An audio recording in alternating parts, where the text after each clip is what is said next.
Hello, what is up mga ma'am, sir, ma'am? Ako po si Ralph Cifra, isang visual artist from Manila. And today we are going to talk about the FunJoy Marvel Studios The Infinity Saga Iron Man Mark III Model Kit Initiative Avengers Initiative. So ito yung box niya, super cool, holographic, rainbow holographic. So butas yung kanyang eyes para mukhang nag-glow yung part ng faceplate niya. And then you have the arc reactor logo of, I think this is FunJoy logo. Wait lang.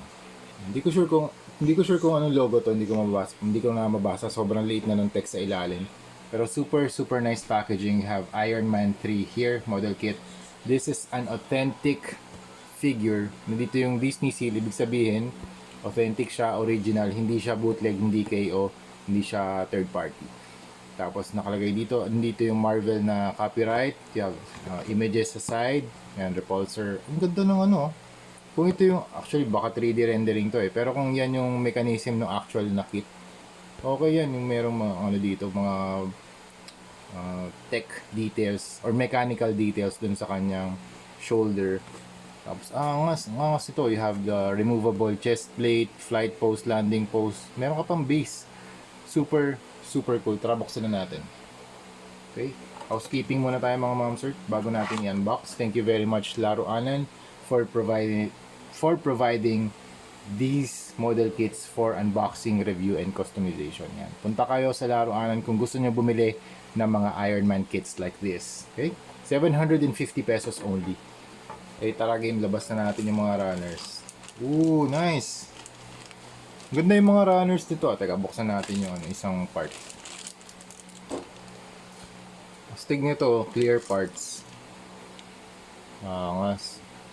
Ganda tong maganda yung quality naman ng plastic. Just like the Gundam na mga runners, Gundam types. Same na process lang sa pagbuo ng mga Gunpla. Meron ding numbers, you have the runner letters. Kaya ito, buksan natin. Ganda ng quality ng anong paint nila. Pre-painted to mga mamsir. Meron ng pintura. Yan. Tingnan nyo rito sa red na runners.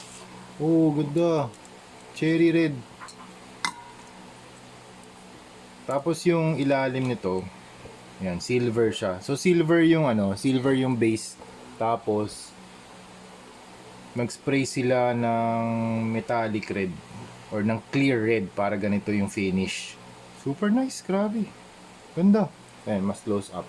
Tingnan nyo yung chest or yung torso area. Ayan.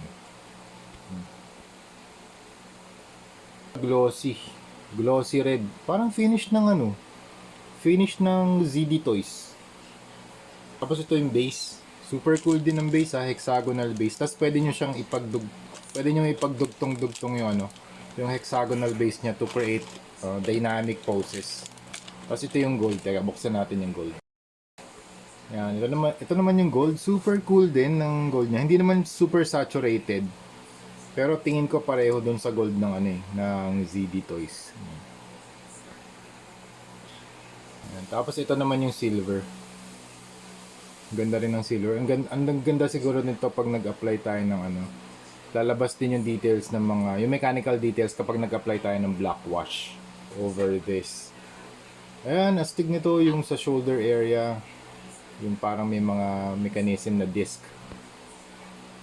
112 scale to mga mamsir. So 6 inch tall yung mabubuo nating Iron Man dito. So yun lang muna.